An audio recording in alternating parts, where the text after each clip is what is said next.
Welcome to the Finer Games Club. Welcome to the Finer Games Club, where high-class taste meets low-tier gameplay. I am Martijn, aka Vishy. And I am Martijn, aka Foodie. Cheers. Cheers. Bing. Bam. Ding. Hey. Good old organic hey again, iced Martin. tea. How you doing, man? I'm good. And how are you? Yeah, I'm fine. We just came out of a little co-op session playing Rocket League. We did pretty darn well, if I may say so. I mean, you did, and I was just mostly standing around and being in the way. Well, you undersell yourself. Don't do that. I think it was pretty good for two unranked players just, hitting all of the buttons at the same time. Kind of. Exactly. Which is what I do.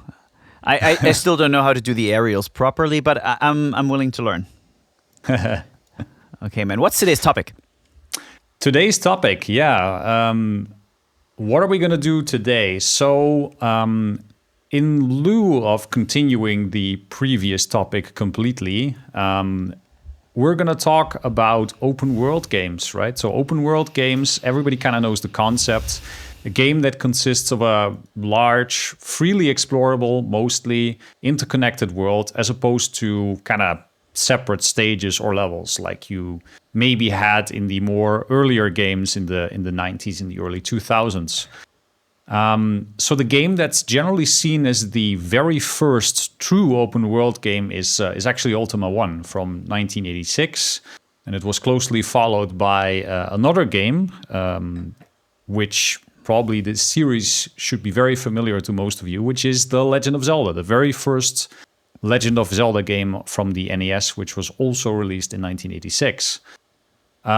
While those two games were really the first open world games we had, open world wasn't really that popular until the early to mid 2000s because of great technological advancements. Computers got bigger, faster. We had more memory, more CPU, generally more horsepower. So all of a sudden it was possible to create larger worlds, more interconnected worlds, because we were just able to load more content at the same time.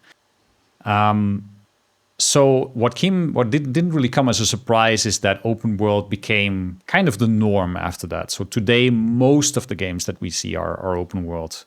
But the question that we want to ask today is, right, should they really be? So what makes a good open world game and what makes a bad one? And that is what we're going to talk to in today's episode. A little other thing that I wanted to mention before we start, if you didn't know already, the podcast is also available on Spotify. We'll drop a link down below in the description.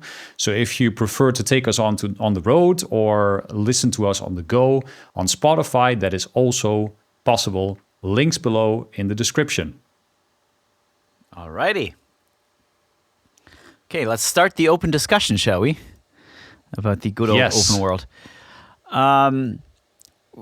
We haven't fully agreed on how we're going to call this episode. It'll be probably something along the lines of the open world blessing and curse, right? Or blessing or curse.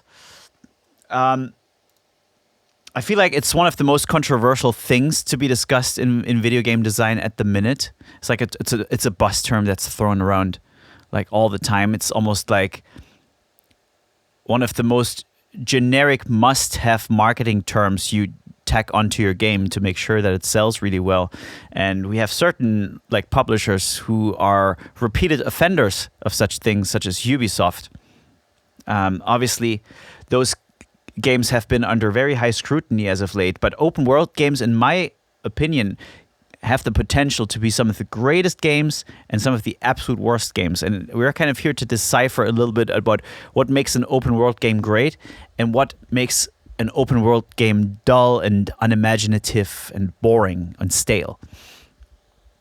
Yeah. It's really an interesting topic, and it's a hard topic as well because it's getting harder and harder to compare open world to non-open world games, at least that are similar enough to really be compared, seeing as most of the big AAA games we are getting today are actually open world games. So how do we really correctly compare them to anything else? I think for me, if we want to start with the more like obvious traits of open world games, a bit close to what we talked to in the previous episode, highly recommend if you haven't watched it yet, go and watch it. Is that the Ubisoft thing that you just talked about is a biggie for me personally, where yes, you have a large open world and just from a quantity perspective, there's a lot to do, but the quality isn't quite there. Because you just have a huge map. There's all kinds of question marks all around the map that you can go to. But all of those question marks are kind of repetitive content, if you think about it. It's not exciting to go to a new one because you know it's going to be one of these five it's things, ironic right? that it's ironic that they're question marks, because there's absolutely no question about what you're about to find should you approach one of those question marks. It's one of 5 different compartmentalized things. It's a monster nest, it's a bandit camp, it's a chest. It's either one of those things, and you know there is absolutely no exception to what you're going to find. It's funny because like the term open world is only something I ever heard come up like around 2008 to 10 maybe, and I was playing open world games for most of my gamer life without having even known about it. Like the first GTA game, the top-down game, that was an open world technically, right? Yeah. Yes. Absolutely. Yeah. Yeah, but nobody made a big deal around that. It was just really cool that you could drive around and not care. Yeah. So some of my least favorite games of the past decade were actually open world games. Like I personally, and I hate to tell you this as a Dutch guy, but I really don't like the Horizon games. I think they encapsulate the absolute worst of what an open world game is. Yeah. It's almost more Ubisoft than Ubisoft themselves. Yeah. do Yeah, you I think see about what you those? mean. I must be honest with you. I've never actually played any Horizon game to completion. Maybe because of the same reason. I think they are great storytelling games, to be honest. There's a good story there. There's a very unique story there as well, which I really like, because it's, of course, there's kind of like this post-apocalyptic vibe going on, but it's a different type of post-apocalyptic to most of the other post-apocalyptic games that we know, right? Like, I don't know, Fallout or something like that, or Stalker. It's a different type of thing that's going on there. So it can still be a good game, I think. But the open world doesn't really have any like effect on that or something It's like that. strange to me that for a game that is so clearly story driven, you would choose to use an open world structure, because I find one of the biggest weaknesses of the open world structure is the storytelling. You kind of have to, as a game maker, I guess you have to decide, do I want to make a very open-ended game that you can play forever and where you can just walk around the open world and freely explore like you would do in Minecraft? That is a completely gameplay-focused, open-ended game with no particular aim, unless it's an aim that you set for yourself. Mm-hmm. Or you do a very linear, story-focused game. Uncharted, Last of Us, one of those. But it seems like trying to combine that plus the open world is one of the biggest pitfalls for these types of games.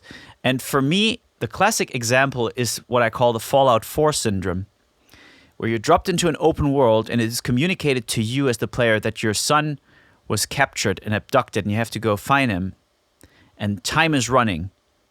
But why not slow down and build a settlement, fight some ghouls, collect some materials, have some fun, do some crafting, unlock some new outfits or whatever. It's like there's just no immediacy, right? Ludo narrative dissonance, as they like to call it. Yeah. There's immediacy in the story, but there's absolutely no immediacy in the gameplay. Yeah. I find that very jarring. Yeah. If you compare it indeed to Uncharted, I mean, Uncharted, of course, we're really talking about two series that are very hard to compare, because you have this, I would say, ultra streamlined gameplay of Uncharted. And I'm not saying that with a hint of negativity, because I really love many of the Uncharted games. I think Uncharted 4 is a brilliant game, even though I'm not usually a big fan of that really like streamlined set piece kind of gameplay. Neither am I. Right? Neither am I. No. That said, however, I do think that game does do very well. I'm talking about Uncharted 4 here, to give you that sense of immediacy, of urgency, right? And that's what a lot of open world games can't really do because, the game has to kind of set you free to do things in an order that you want and also at the pace that you want. And Uncharted doesn't do that. It creates these cinematic set pieces where things are falling, and you're jumping from one place to another. And there's to me that feels a little bit cheap because if I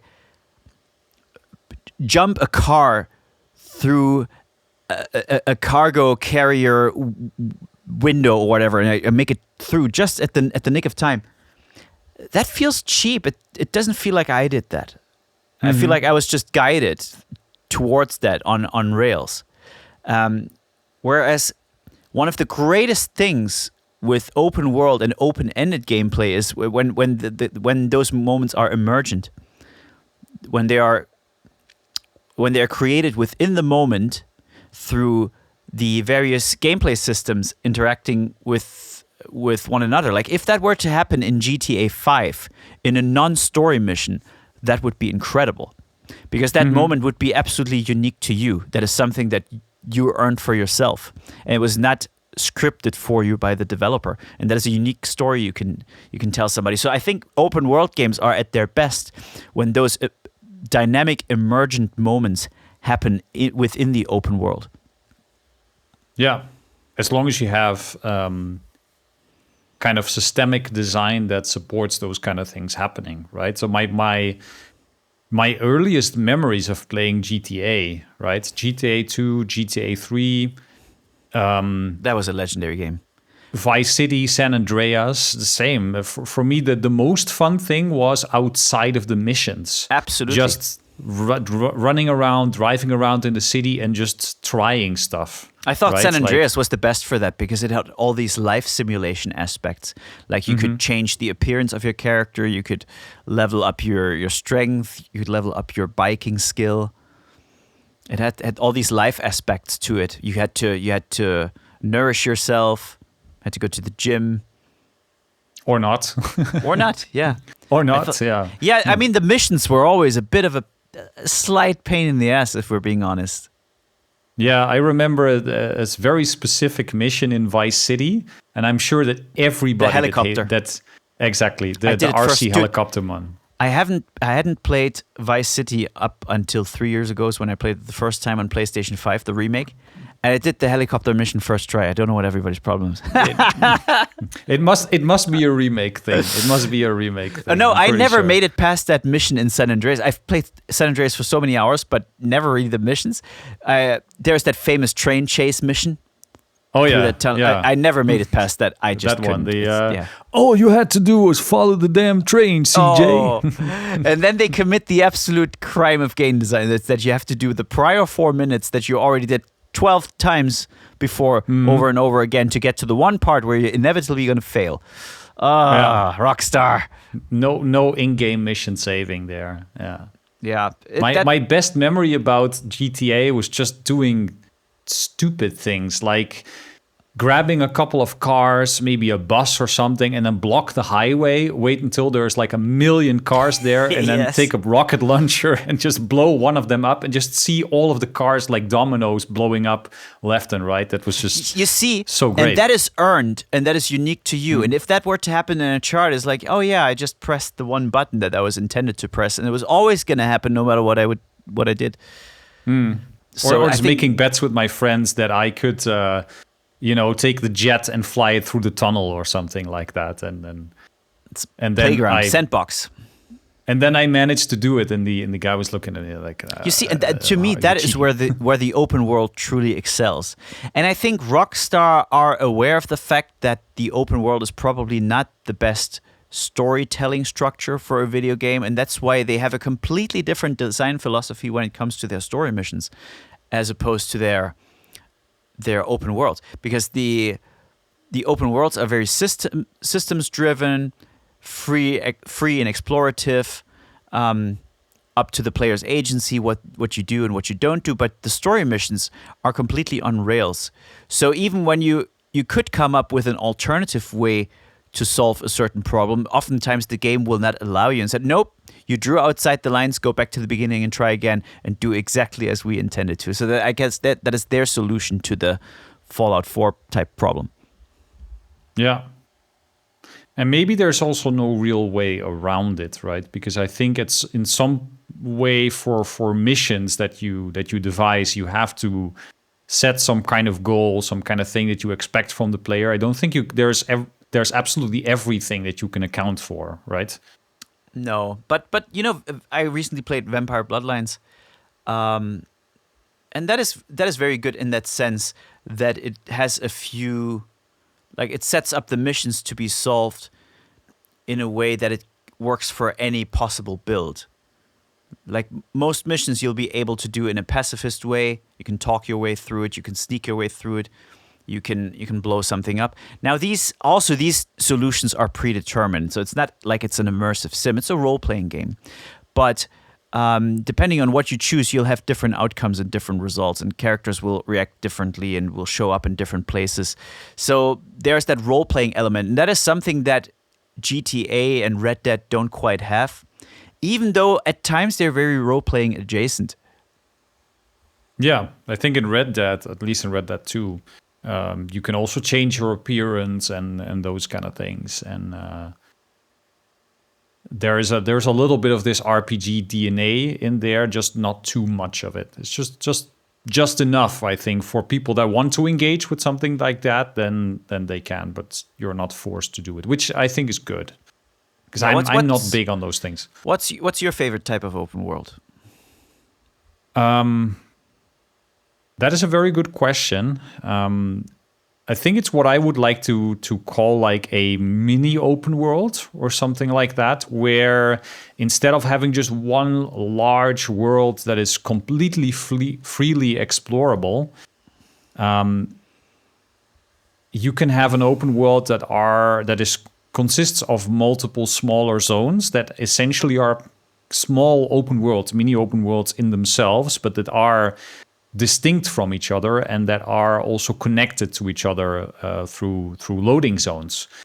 And I find it's not just because it's not all connected, but I find that games that go for that type of design usually have open worlds that appeal to me a little bit more because they are more deliberately designed. It's not just this type of open world where you notice the map is just one big container to throw randomized, or maybe not randomized, but deterministic, low value content into, right? So maybe examples from that would be the Stalker games. Of course, they are very much like that, where you start off in a certain zone, you have a trader there, there's a couple of missions to do, there are some anomaly zones that you can check out. And then once you're through that zone, you've done most of the things there, you hit one of the loading triggers, you go to another zone that looks completely different from the first one, right? And you can gate them also in that way, that maybe going to the next zone requires having a good reputation with a certain group, or having a certain key that you can only get when you are able to beat a certain boss or something like that. And I find that really helps, at least for me, to focus and give me some direction in that type of open world. Yes, it's almost like Metroidvania Light, in a sense. Not in a sense that the different parts of the world are gated through abilities, but just through keys. And let's be fair, abilities are keys too. They're still keys, they can keys be, to a lock in some way. Yeah, I feel like another game that is like that you wouldn't expect, but is Dark Souls 1. Mm-hmm. Which has an interconnected open world. It is not an open playing field like Elden Ring. And I have to say, personally, I enjoy that more. It's a more curated experience while also giving you the perception. It's not just the perception, while giving you the ability to freely explore. But it's exploration within the confines. It's almost more like a maze with various interconnected tunnels going through it.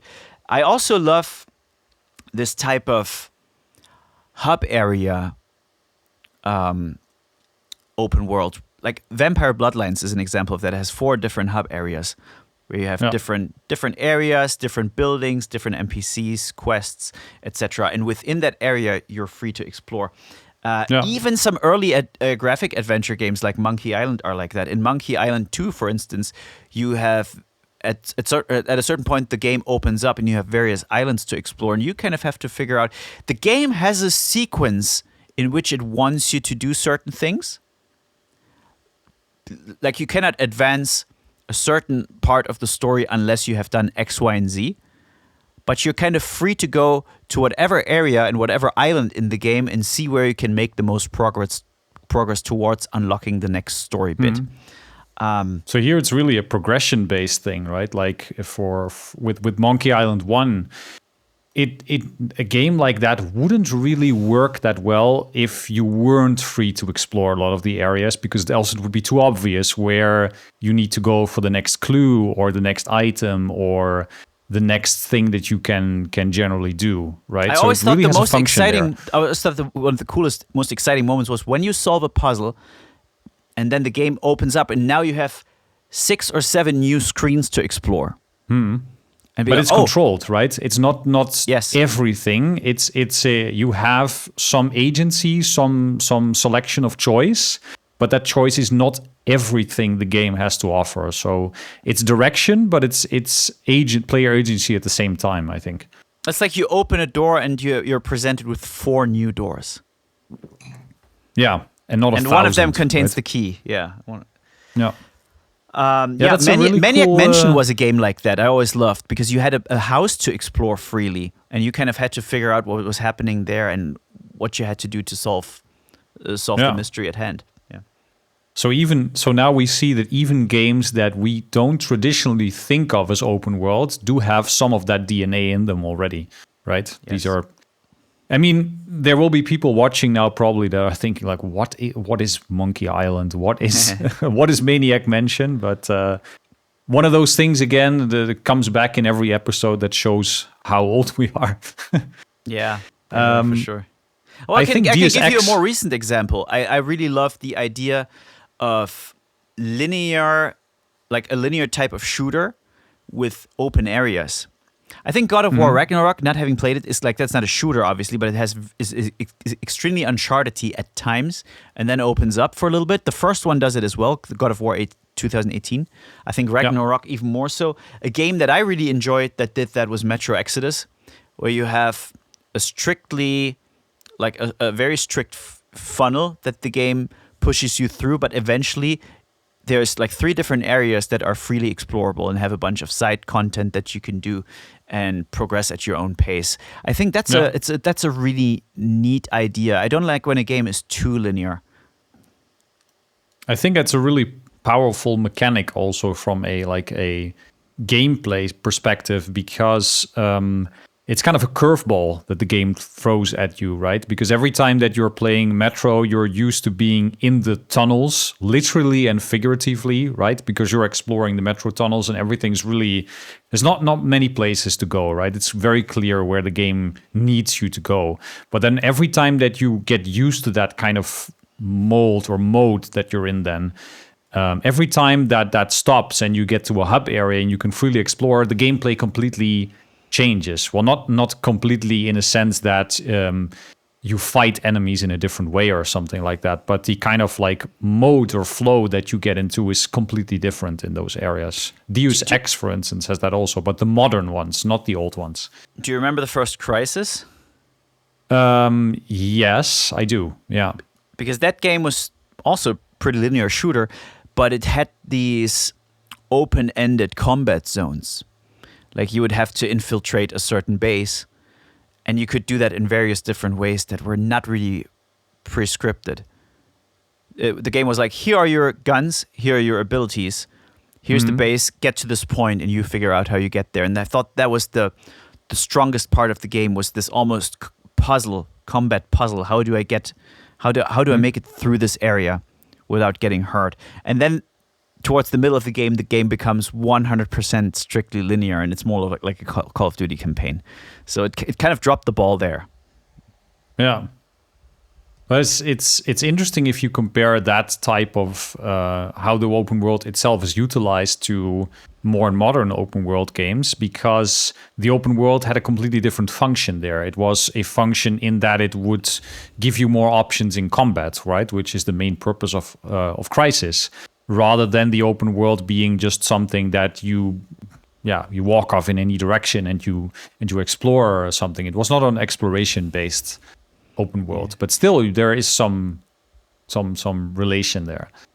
Well, there are some hard qualities that an open world has: go anywhere, do anything. But it also has these soft qualities or soft factors that I would call them. Is just knowing that you are a character in a living and breathing world, and you are able to walk around freely and go wherever you want to go. You cannot really do whatever you want to do, because that is kind of pre-written by what the game has to offer. But just the facade, just the illusion, like The Witcher 3 is a great example of that.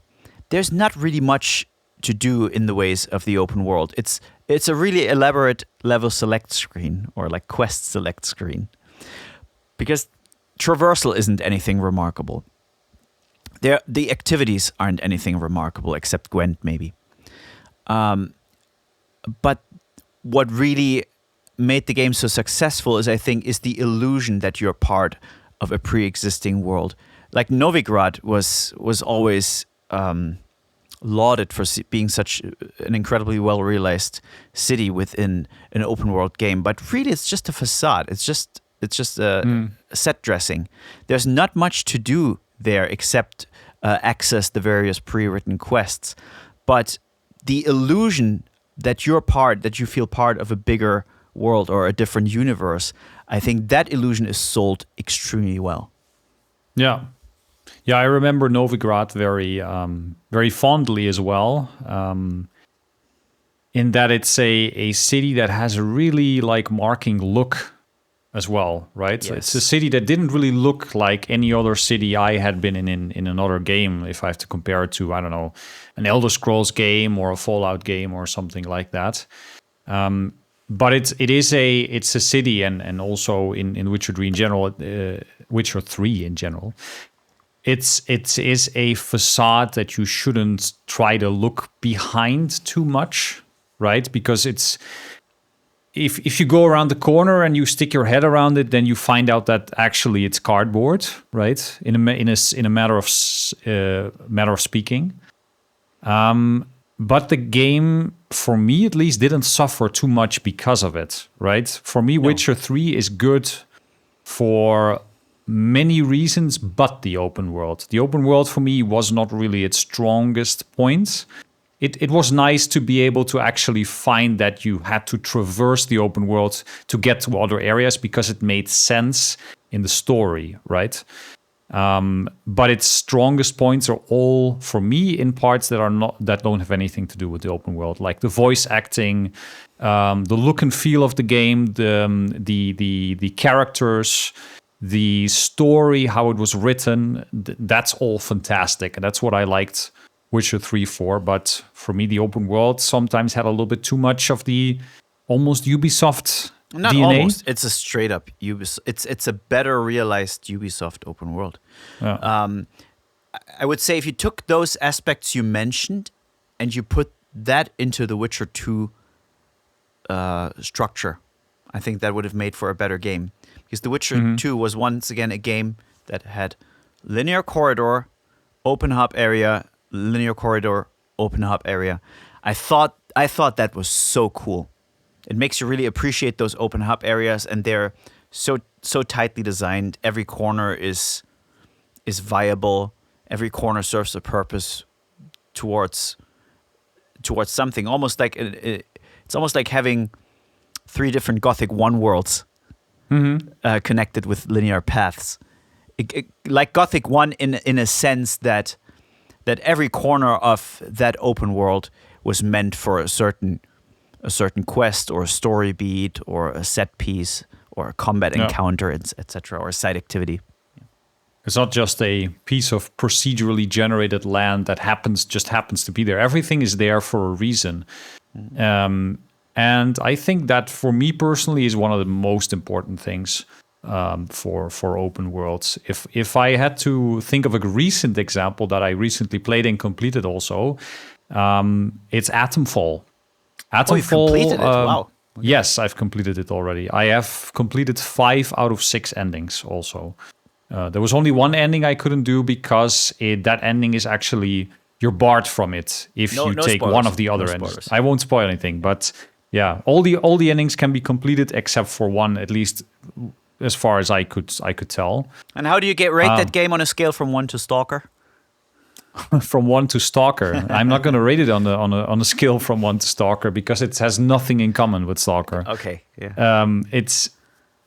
It's funny because when it was originally announced, I had a completely different view of it. I thought it was going to be something between Stalker and Fallout, with very similar gameplay and the same focus, and it's nothing like that. It's a game that to me is very unique. There isn't really one other game that I can mention, and I've played hundreds of games, like really many. Yeah. There isn't any other game that I can mention that really resembles it strongly. Interesting. It is a game that maybe has some of the Stalker and Fallout DNA in its world building and in its design, in its visual design. It's kind of a little bit like the Stalker kind of event or world with a little bit of the Fallout visual design, but it's not quite as Art Deco as Fallout is. But from a gameplay perspective, it doesn't have anything to do with any of those games. It's really a game that's focused on exploration and investigation, those two things, that happens to have some combat in it. And the combat, at least in my opinion, and the stealth is not good. It's really, really basic, really bare bones. But I still loved it because the rest is so good. The exploration is really, really good. And I liked the fact that they really focused on that aspect because it's my favorite aspect in any game.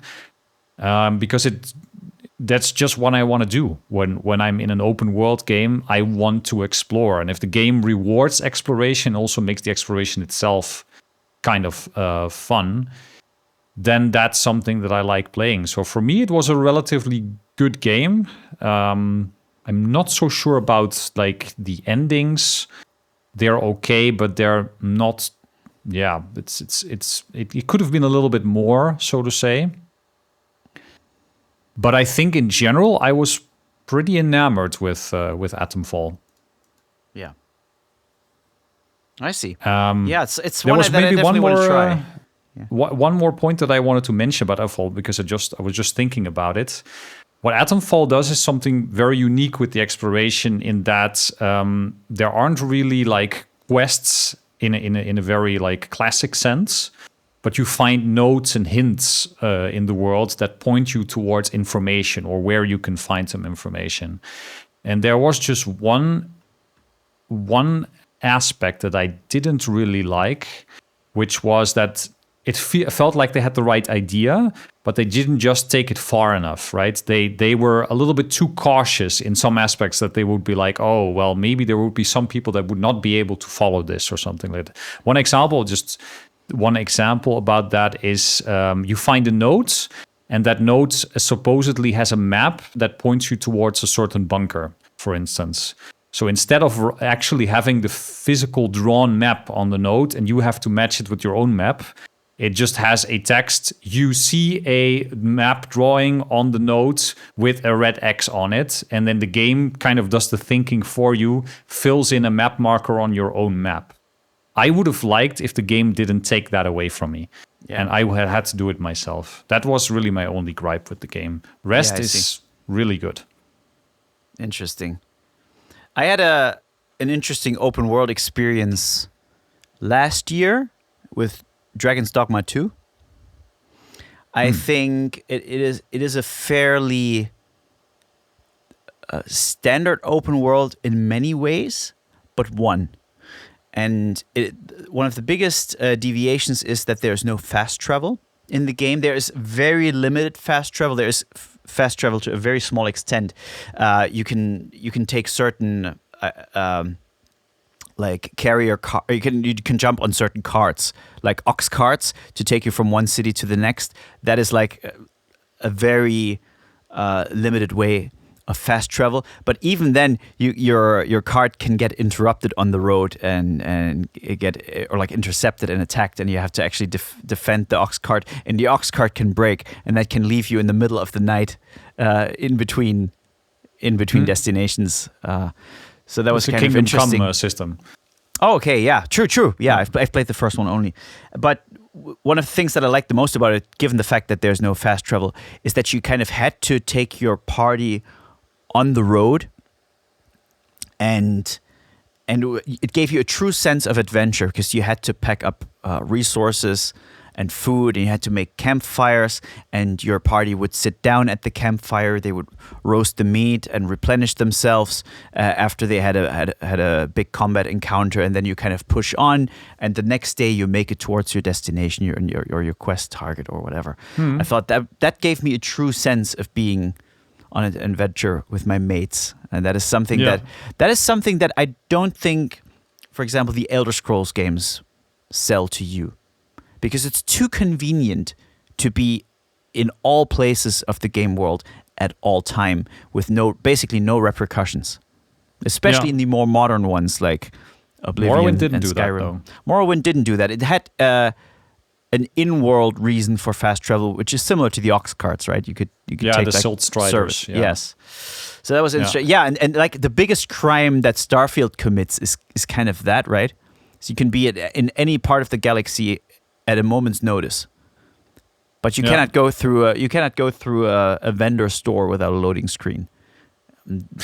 That is almost a crime. They didn't. There's a sense of time dilation there that doesn't really compute, right? But I guess I don't like Starfield, but if you design your game in such a way that it really has thousands of planets with millions of light years distance in between it,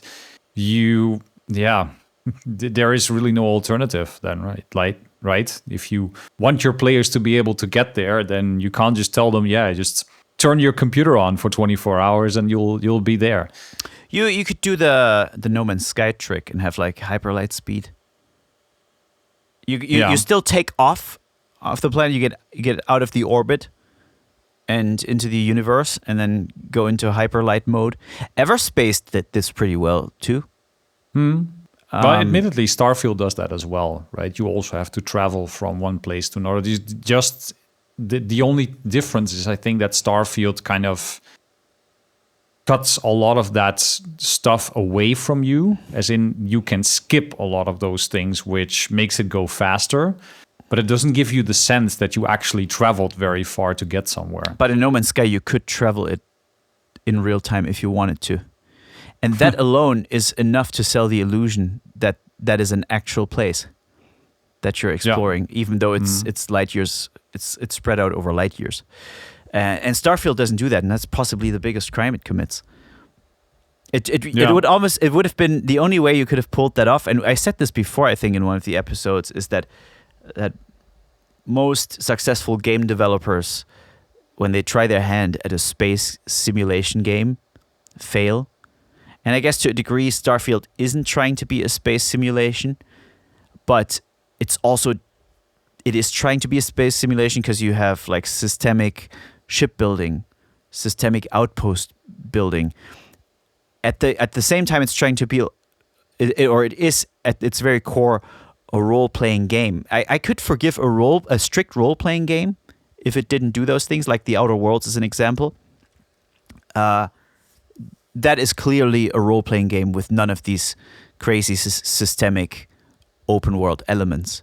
But since Starfield is trying to do it and it falls on its nose, I think that's where the disconnect happens. And that, for me, is where I see the cracks in the simulation, and where the illusion that I'm in this world, moving freely and existing within this world, such as Skyrim and Oblivion did, that's where that fails for me. That's the immersion breaker right there.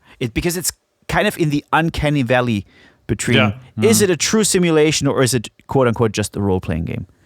probably exactly. You kind of took the words out of my mouth there. It's exactly what I wanted to say. This feels like it's some other form of the uncanny valley effect, not in the sense that you're looking at a simulated person and you're not sure if they're real or not, but if a game is trying to simulate real life, which if you look at Starfield and its design, right, it's a very grounded type of near future design, and that world that it's trying to put in front of your eyes is definitely, it's supposed to be realistic, right, and it's supposed to work. And if it doesn't quite get there, then yeah, there is this type of feeling that gets triggered where you're not really sure what to think about it anymore. But GTA, for instance, doesn't simulate its world accurately or realistically at all, but it doesn't matter because it's supposed to be silly and extreme, right? True, because it's in line with the tone that the game itself is going for.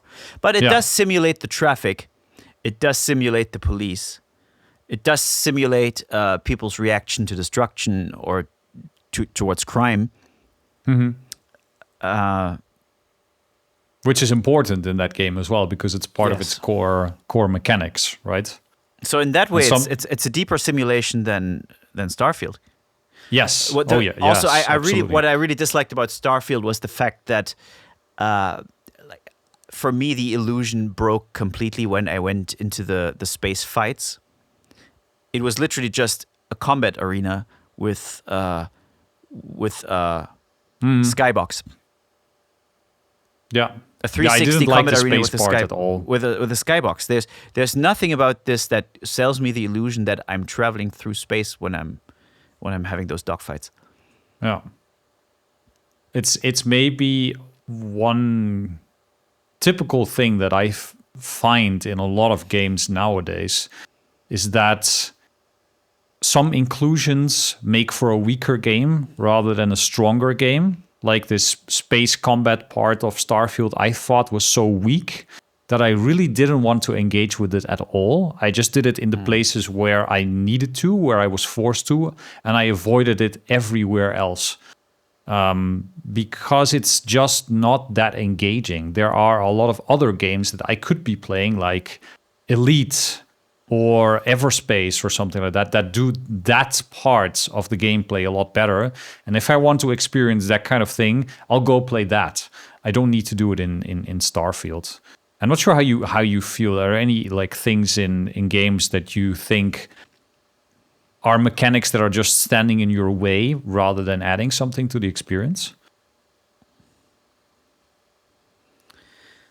That is a very good question.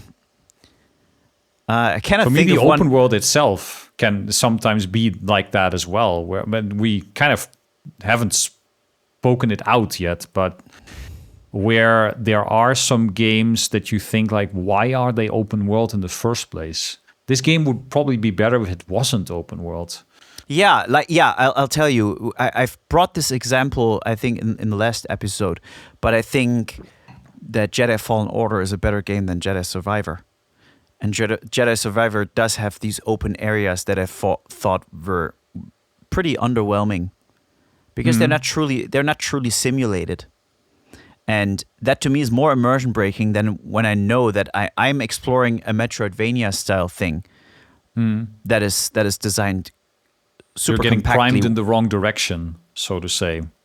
Right? I just loved how the exploration was very guided and puzzle based in Metroidvania, but it made you feel really smart in the way that it was designed. It was almost like a domino effect. Like one thing led to the next very logically, and if you followed those subtle clues that the game would give you on the subtle signposting, then you would make your way through the game.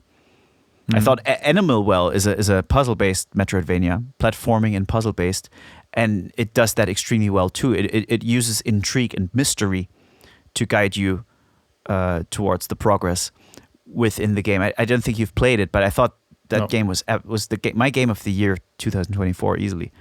Oh, really? Yeah. I thought it was absolutely incredible, and it made me feel very smart. And it has a freely explorable world, but in a Metroidvania sense that more parts of the world open up once you've unlocked certain abilities. Yeah.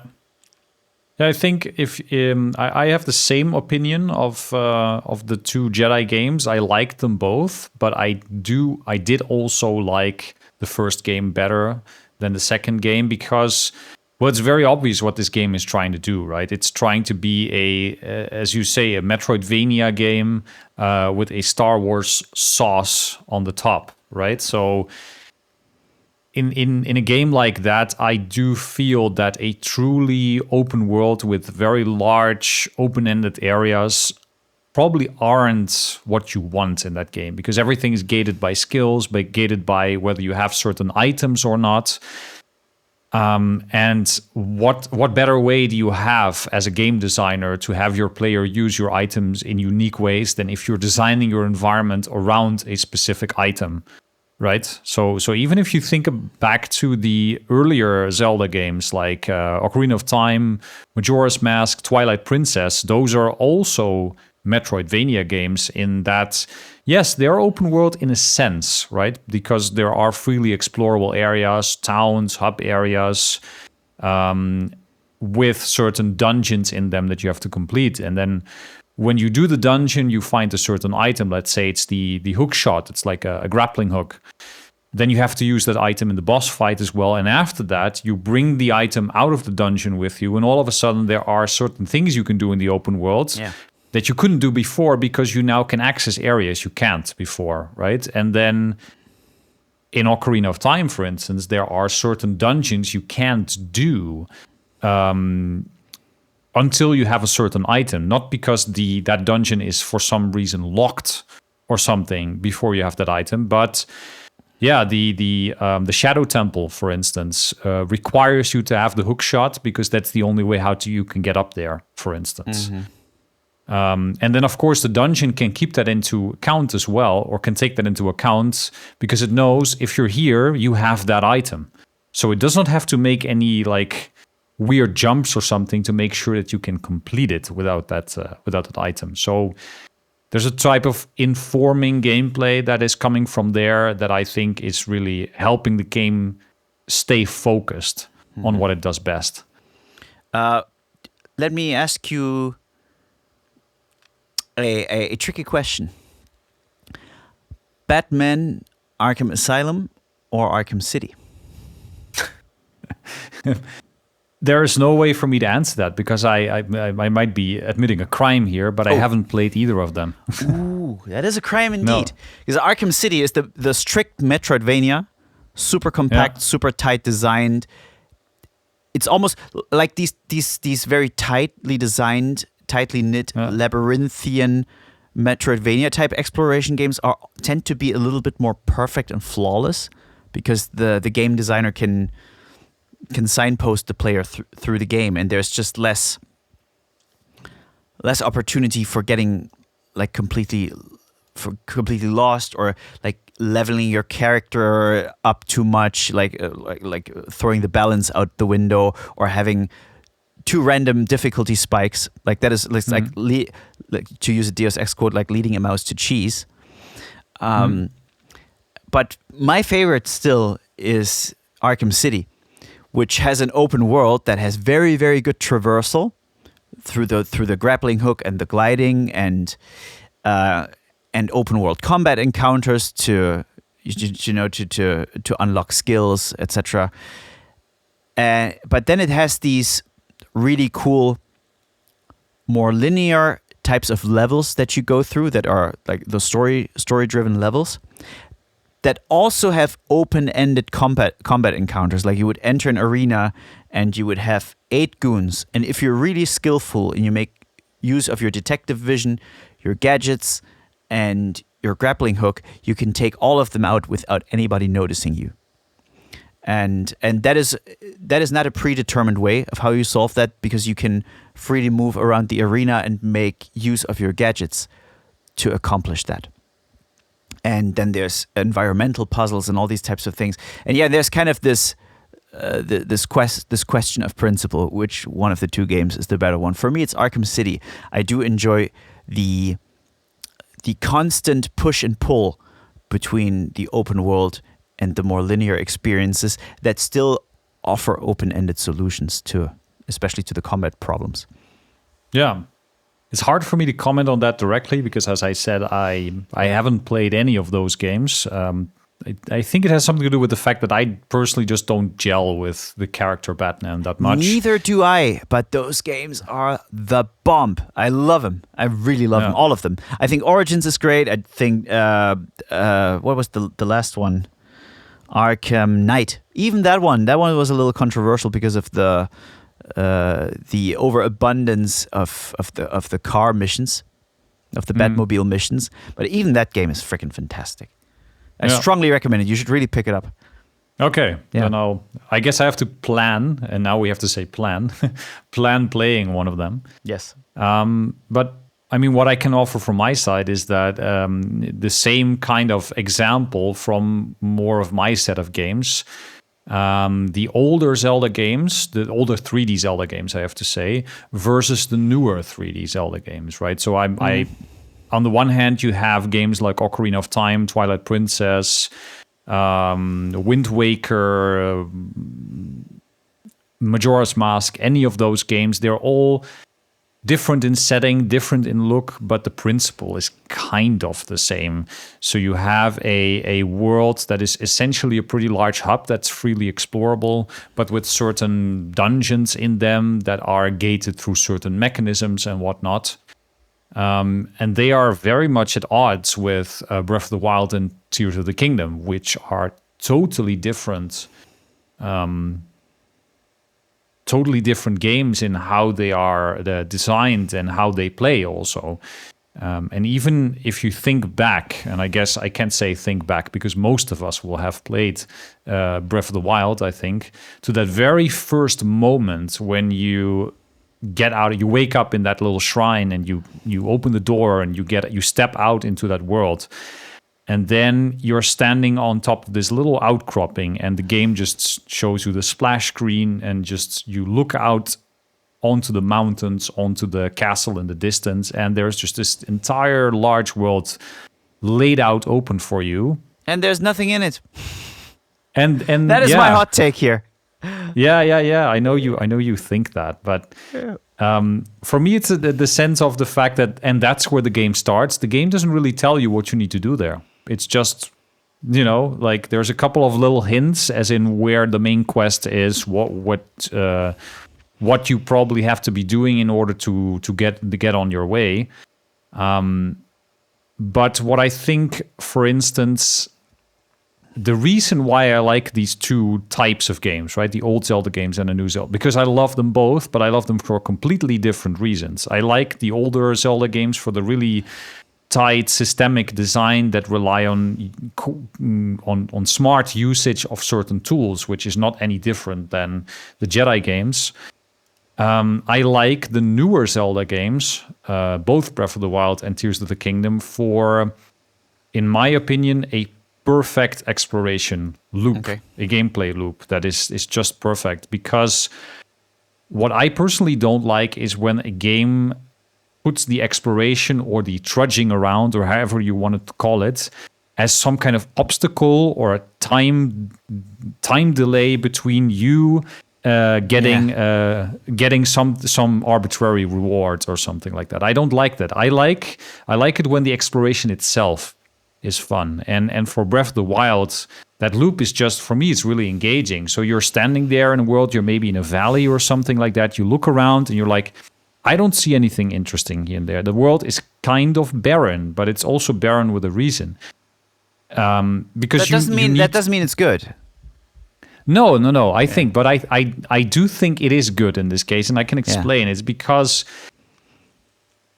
the all of the landmarks in Breath of the Wild and Tears of the Kingdom are visually striking. They jut out from the landscape, and in order for you to find something, you have to get to some vantage point, whether it's a tower or an actual mountain. The game doesn't tell you that you should explore in that way, but it very quickly gets obvious that, well, I have this scope with which I can, in 3D, put a marker somewhere.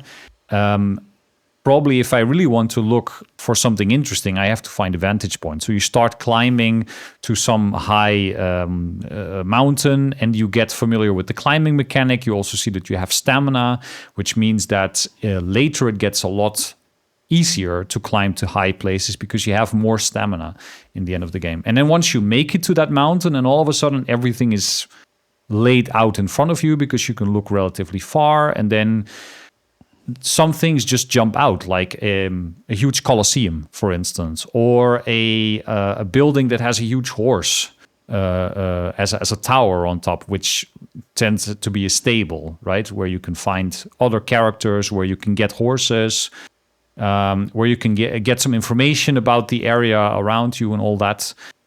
And then you find some things, you mark them, and then you make your way over to there and you run into other things at the same time, right? So and that for me is really that loop of, orienting yourself, making a plan, executing that plan, and getting rewarded in that order. That's something that the Breath of the Wild and Tears of the Kingdom do very well for me. Then let me chime in why I don't like those games too much. I think Tears of the Kingdom is better than Breath of the Wild. For me, exploration wins or loses over the reward for the exploration. Like the exploration itself is fine, but what do you get in return? Do you get an amazing vista? Are you rewarded with a new NPC, with a new town, with a piece of dialogue, a piece of gear, a piece of lore, the next story beat, or whatever it is? And to me, the reward is where Zelda is completely lacking. Like, okay, here's a couple of seeds. What am I going to do with those? What am I going to do all those shrines for? Or another quarter of a heart or whatever. Like, I just don't feel like I'm getting rewarded, and I don't like the atmosphere of the game too much. I don't like the characters. It's like a very serene kind of game, but right? to the point where it's almost like the game is extremely passive. It doesn't. I actually like that a lot, because in Breath of the Wild and Tears of the Kingdom to me have completely different atmospheres. I think Breath of the Wild is serene, lifeless. It's hard to gauge what's going on, and I had the and I guess by now I can say that because it's been a while since the game was out. I thought that the game was telling me, because of course you've been sleeping for 100 years, right? At the moment that you wake up in Breath of the Wild. No spoilers though. I still haven't finished it. Not that I'm ever going to finish it, but don't keep it spoiler free. Okay. So I thought that one of the characters that you're looking for would end up not being dead already at the time that you would have found that character, and I got kind of subverted there. So I liked that subversion because I thought that the game was trying to tell me something, which in the end wasn't really that. But the game never communicated this openly to me. It was just the sense of desolation that I got from the game. And Tears of the Kingdom didn't do that for me. Tears of the Kingdom was really like, okay, it's there's a lot more people around in the world as well. Everything's a bit more. There's just more going on in Tears of the Kingdom. Yeah, and for me, that the world doesn't feel alive. Whereas The Witcher 3 feels alive. Neither of those two Zelda games feels alive to me. It's not a place where I actually want to be. No. Yeah. No, but and I don't mind that. I don't mind that from either of those games, and I think it's one of the things that I actually appreciate, that it wants to give me that feeling of there really aren't that many people left anymore to defend the land or the country against the impending doom, right? Well, I guess it's just not made for me. I thought the best parts of Tears of the Kingdom were the dungeons. I did like 1 or 2 dungeons. I thought they were really cool because they were not strictly, but mostly linear in design. And also some of the shrines were a lot cooler because the solutions weren't predetermined. Like I did certain shrines and then looked up the solution because I felt like, was this really the way this was intended? And I found out, oh no, I actually did it completely differently. And Breath of the Wild didn't do that, but Tears of the Kingdom let me have fun with its puzzle design. that you could play in a very different way as was the dev intended way. But of course, Tears of the Kingdom adds some a building mechanic to the mix that completely changes the game. It intentionally breaks it, and I think it was a really good move to do that. Yeah, it's just the building itself that doesn't feel good. The way it controls, the way whenever you build something, whenever you have a cool construction that actually works, it disappears within a minute. Like, it's just not for me. It's just not for me. Yeah, there were some things, however, that you could do to kind of get around that. So there was this type of hover bike that you could buy that didn't have any of that it was just like one of those control sticks with two fans on it, and none of those items could disappear. So then you could just like a flying bike, just fly it everywhere. It was not completely intended, but they never fixed that because people just liked being able to fly everywhere with that thing. Yeah. But it brings the game really close to immersive sim, right? It is like almost an immersive sim. And this is why it bothers me so much that I don't like it, because anything about that game screams this is made for me. I love open worlds. I love RPG adjacent games. I love systemic design. I love open-ended gameplay. These are all hallmarks of a game that I should be loving, but I don't. And by the way, the fact that I mentioned me liking the shrine part of, the dungeon part of the game best. This is also why I am one of those hot takers who think that Dark Souls is better than Elden Ring, because Elden Ring is a huge, wide, plain open world. It does have some verticality for sure, but I always thought the best parts of that game were the legacy dungeons, and the open world where you just ride around in a horse, first of all, with compartmentalized content, and it would be very close to a Ubisoft open world style game if you opened the map and there were map markers. The only difference is really that there are no map markers and the signposting is done exceptionally well, as is the art design, etc. But the combat encounters are kind of stale in that open world, because you can just ride on your horse, hit the enemies over the head, and you're already off on your way. They cannot even defend themselves against you. So for me, the best parts of that game clearly were the legacy dungeons, which are essentially just blown up Dark Souls dungeons. You know? Yeah. Have you played Echoes of Wisdom, like the latest Zelda game? No. That's probably, I'm not sure if you like the aesthetic, but it might be one that you might like, because that turns the immersive sim part of Zelda up to 11. Actually, it's completely crazy. Interesting. Okay. Yeah. It's the first Zelda game where you actually play as Zelda and not as Link. Yeah. True. And it's. I played it from start to finish. There are some things that I like less about it, but it's just because I've been informed by so many Zelda games where I'm playing as Link that playing as a different character felt a little alien to me. But the mechanics that allows, it's just crazy. And speedruns of that game are out of this world. Like, I have no idea what's going on. Let's more. Let's do one more example each of I was focusing a lot on the negatives of open worlds. Let's do one more positive each. Yeah, I still had one kind of thing that I was surprised by, but because of course we've probably all seen the Switch 2 announcement, and it's launching with one game, which will be Mario Kart World. And they announced that Mario Kart World is going to be open world as well. That's pretty cool. My cool. question is, why, actually? Because I haven't seen many positive experiences of racing games being turned into open world games. I mean, we all saw all of the crew games die. So the question is, why? They could be doing something cool with it, but I'm just not so sure about it. I'm not sure if this needs to be open world. I don't know. I just like the idea that you're dropped into this world, and instead of using the level select screen, you drive to your next race. I think that's pretty cool.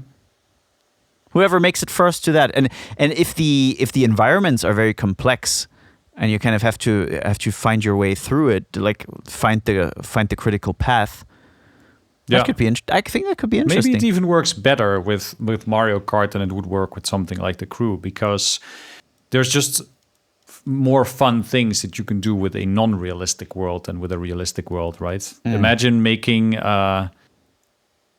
if this is done by people that think similarly to the people that made Mario Odyssey, for instance, I can imagine that it could be fun. Yes.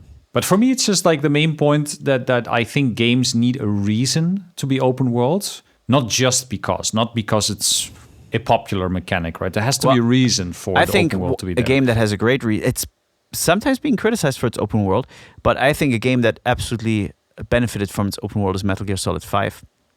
Oh, yes. Because it's basically an open world stealth sandbox.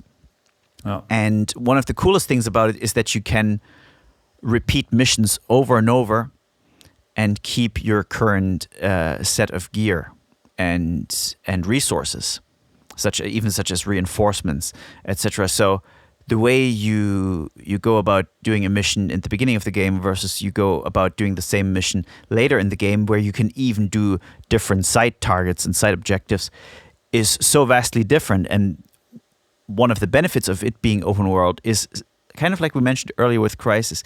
Which part of the which side of the base am I going to infiltrate? How do I get to the bottom of this base? Should I attack from behind the mountain? Oh, there's a couple of defense towers. Not going to do that. How about I sneak through one of the fences?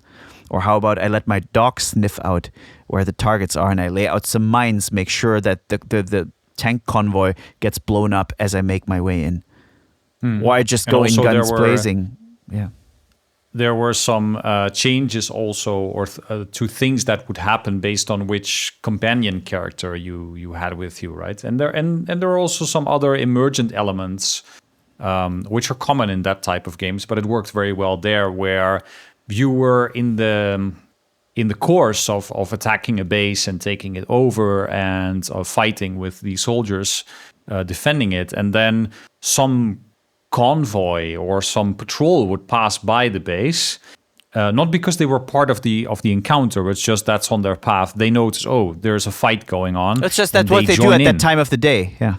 Yeah, that's just what they're doing at that time of the day, and they join in, and all of a sudden you have more enemies in your back that you need to deal with somehow, right? Or there's a sandstorm coming up. Yeah, and it completely changes the vision. There's a helicopter that's patrolling the map, and it notices the blown out tank or something like that, and then it joins in.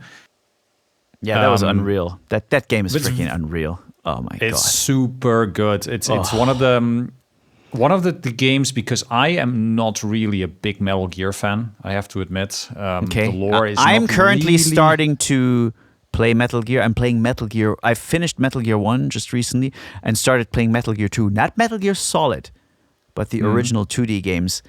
And I am loving them. The design is very obtuse. You're gearing up. I'm gearing up, especially the first one. You're going to have to play with a guide, because it's a game that doesn't really respect your time. It's very old school game design in a lot of ways. But man, there's so much good stuff there. I think these games are really great. Yeah. I haven't played all of them. I think I have played a decent amount of them, but I'm looking forward to the new Snake Eater remake, actually. I never That's played what the I was original. shaping up for. I hope to have played the 2 Metal Gear games and the first 2 Metal Gear Solids by the time that comes out. I'm going to go straight into the remake. It looks good, to be honest. That's what I have to say. But, well, we'll have to wait until it comes out, right? We can't know. We can't know. But what I do know is that this was another killer episode of the Finer Games Club. I hope you enjoyed your time with us. I sure as hell did. And I can't wait to see you all again soon. Martijn, any closing statements? Yeah, that is a good question. I think all that I can say at this point is that when I'm looking at the list of topics that we still have, or that we already have planned for future episodes, I think we're still very good for the future. We have some really, really, really interesting topics lined up for you. And if you haven't gotten sick of us yet, then probably you won't get sick of us in the future episodes either. One thing I would like to do eventually is that we do a book club type of thing. If once our community grows a little bit bigger, people could potentially vote for us to play a certain game. Then we both play it and we report back and discuss it. That's a great idea. I think that I would be really really like cool, that idea. yeah. Also to have people join in and have them decide what we should play rather than us expecting to be wise enough to choose, so to say. Yes. It could be a really interesting idea. And games never stop coming out. There's 100,000 games literally coming out every year, so we're not going to run out of topics to discuss. Yeah. If you have any comments in regards to that, if you would like us to do that, please drop us a comment and we will make plans to do that. Yes, sir. So we're closing the book on the open world here. Thank you very much for listening in. Closed world. And we'll see you guys soon. Bye-bye. All right. See ya. Bye.